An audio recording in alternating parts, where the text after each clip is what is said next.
semuanya, kita lanjutkan ke materi HMX kita, itu tentang sadari risiko.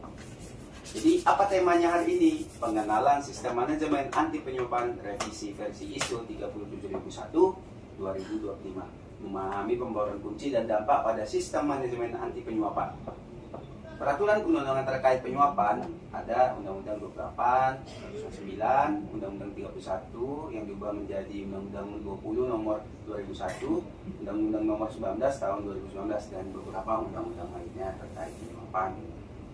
Referensi terkait anti penyuapan ada Bribery Act 2010, Pedoman Internal, Pedoman Umum Public Governance, Buku Saku Memahami Gratifikasi KPK 2010, dan Pedoman Manajemen Risiko Berbasis KCG KNKY. Konsep penyuapan menurut Undang-Undang Nomor 31 Tahun 1999, Jo Undang-Undang Nomor 20 Tahun 2001, di mana penyuapan itu adalah perbuatan curang pada pengadaan barang jasa yang mengakibatkan kerugian uang negara, suap menyuap, penggelapan dalam jabatan, pemerasan. Next. Konsep penyuapan menurut Undang-Undang 3199 20 tahun 2001. Apa sih konsep gratifikasi? Itu menimbulkan kerugian negara, benturan kepentingan, dan gratifikasi memberikan hadiah atau janji. Next. Definisi penyuapan menurut SNI ISO bisa kita baca. Umum, manfaat teknis, membangun budaya penyuapan, melaksanakan pengendalian, mendeteksi suap, mengurangi kritik suap, memahami regulasi, dan meningkatkan kepercayaan dan integritas atau trust. Ini sistem anti penyuapan yang ada di PDF 4 SMAP atau SMAP. Next. Mengapa ISO 37001 2025 penting?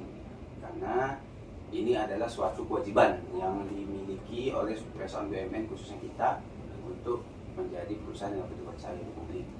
Next. Fokus utamanya budaya anti penyuapan. Next, perluasan lingkupnya, integrasi resiko perubahan iklim dan konflik kepentingan. Bagaimana resiko perubahan iklim diatur juga di dalam ISO 37001 dan konflik kepentingan juga. Next, klarifikasi fungsi, peran dan independensi fungsi anti penyuapan. Istilah anti bribery compliance function telah disanakan menjadi anti bribery function. Next. Struktur dan organisasi, struktur dan integrasi, harmonisasi dan standar ISO lainnya, di mana tahap 1 itu harmonized structure atau HS, step 2 terminologi konsisten, dan 3 integrated management system. Nah, ada revisi klausal, penyesuaian, struktural dan subklasifikasi baru, di mana beberapa isi ISO 37001 2025 ada beberapa klausal baru, baik anti-bribery culture, perencanaan perubahan, maupun awareness di bidang non-financial control ataupun improvement atau non-conformity dan corrective action. Detail operation, penilaian risiko and due diligence yang diperluas. Next.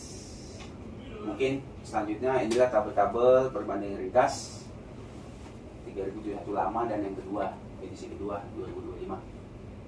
Next. Dimana sampai akhir nanti kita akan bahas bagaimana perubahan klausal yang mungkin nanti akan kita lihat satu-satu. Next.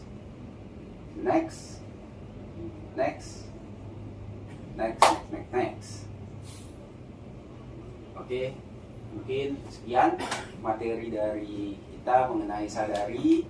Mungkin dari Pak Rio Asril ada memberikan masukan atau diskusi. Ya, ini materi yang sangat menarik. Karena yang namanya penyuapan itu suatu perbuatan yang masih masif, tidak hanya di suatu institusi ya, satu lembaga, tapi lingkup seluruh Indonesia ini masih menganggap penyuapan itu hal yang wajar.